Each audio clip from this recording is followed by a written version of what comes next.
قرآن کہتا ہے کن کے بارے میں؟ حضور کے غلاموں کے بارے میں، حضور کے صحابہ کے بارے میں۔ والذین معہ، اور جو ان کے ساتھی ہیں، ان کے ساتھ ہیں، اشداء علی الکفار، وہ کافروں پہ سخت ہیں، رحماء بینہم، اور آپس میں نرم۔ قرآن تو یہ کہتا ہے کہ ان کی سختی کفار کے لیے تھی، اور کفار کے کلیجے چیر کے رکھ دیے اور آگے بڑھ گئے، اور تاخت و تاراج کر کے رکھ دیا دنیا کی سپر طاقتوں کو۔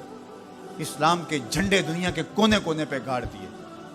یہ ان کے سینے میں وہ امڑتے ہوئے طوفان تھے جس کے آگے کوئی ٹھہر نہیں سکتا تھا۔ بدر کی کہانیاں دیکھیں، صرف 2 گھوڑے، 6 زرہیں، 8 تلواریں، اور جن کے پاس تلوار نہیں تھی کھجور کے ڈنڈے توڑ لیے۔ یہ اللہ کے مجاہد تھے، چلے تھے جنگ کرنے۔ کیا جذبوں کی فراوانی تھی، کیا دل آویز کہانیاں ہیں ان کی عزتوں کی، کیسے کھڑے ہوئے اور کس شان سے کھڑے ہوئے۔ تو قرآن تو یہ بتاتا ہے، سید کی کتب تو یہ بتاتی ہیں، رسول اللہ کے فرمان تو یہ بتاتے ہیں کہ کفار کو انہوں نے چیر کے رکھ دیا اور آگے بڑھے، اور کفار کے لیے سخت تھے لیکن آپس میں نرم تھے۔ اب عبداللہ ابن سبا کے متبعین کی گھڑی ہوئی لولی لنگڑی روایات یہ بتاتی ہیں کہ یہ آپس میں لڑ رہے تھے۔ تو مجھے بتائیں، ہمارے نظریے کے لیے جو دلیل چاہیے وہ قرآن اور حدیث سے لیں گے یا عبداللہ ابن سبا کے متبعین کی گھڑی ہوئی روایات سے لیں گے؟ تو قرآن تو یہ بتاتا ہے رحماء بینہم، یہ آپس میں نرم دل تھے۔ باقی ایک باشعور معاشرے کے اندر اختلاف رائے ہو جانا وہ ایک الگ بات ہے، وہ میرا آپ سے ہو سکتا ہے، آپ کا میرے سے ہو سکتا ہے۔ آپ جتنی دور سے چل کے آئے ہیں، محبتوں کے ساتھ آئے ہیں، ایک محبت لے کر آئے ہیں، لیکن میری کسی بات سے آپ کو اختلاف ہو جائے تو اس کا یہ مطلب تو نہیں کہ میں آپ کو اپنے مخالفین کی فہرست میں شامل کر دوں۔ تو یہ تو کوئی بات نہیں ہے۔ اہل رائے کے درمیان رائے کا اختلاف، باشعور لوگوں کے درمیان کسی چیز کا اختلاف، یہ امر آخر ہے۔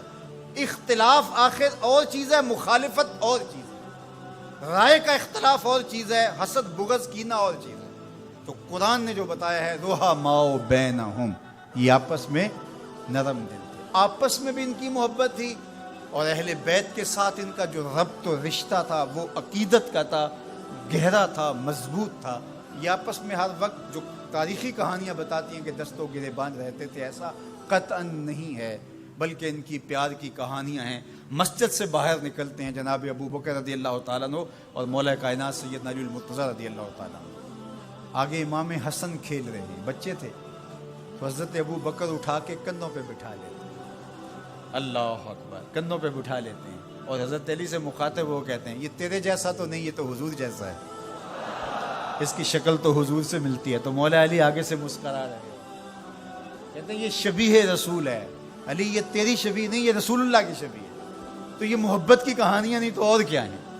یہ الفت کا جہاں آباد نہیں ہے تو اور کیا ہے؟ ان کے دلوں کے اندر جو ایک دوسرے کے لیے محبتیں۔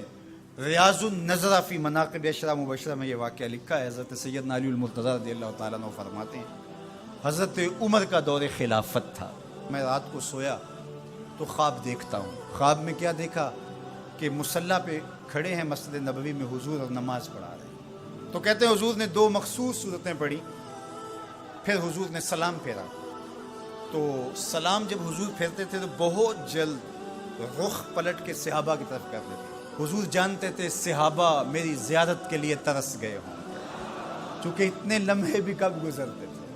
تو حضرت علی فرماتے میں نے خواب میں دیکھا کہ کوئی خاتون باکورہ لے کے کھجوروں کی شکل میں حضور کی خدمت میں حاضر۔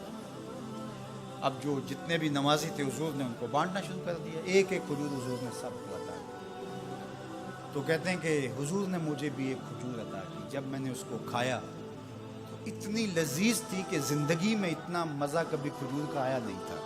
حضور نے مجھے ایک دی، باقیوں کو بھی ایک ایک عطا کی۔ میرے دل میں تھا کہ حضور سے عرض کروں حضور مجھے ایک اور عطا کر دے، لیکن ادب حیا مانے رہا، میں آرزو رکھنے کے باوجود دوسری کھجور مانگ نہیں سکا۔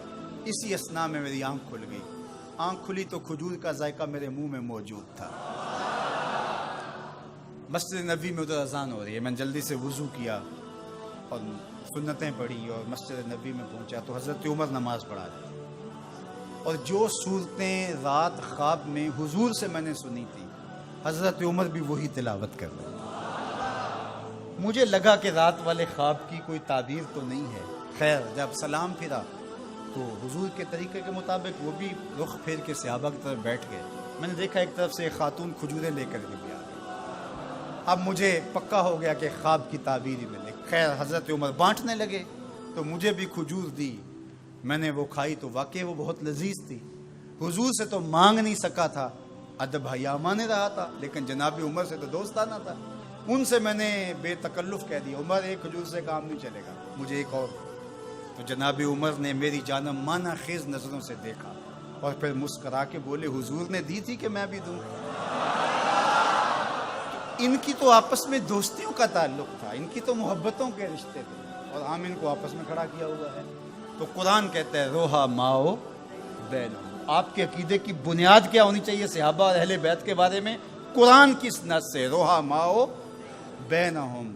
روایت کوئی کتنی بھی بڑی کتاب میں کیوں نہ لکھی ہو, اس میں سکم ہو سکتا ہے, راوی جھوٹ بول سکتا ہے, لیکن قرآن کی تو قطعی بات ہے نا. اس لیے قرآن کہتا ہے روحا ماؤ بینہم. یہ تو آپس میں پیار کرنے والے تھے, یہ تو آپس میں محبت کرنے والے تھے, ان کا تو الفتوں کا رشتہ تھا.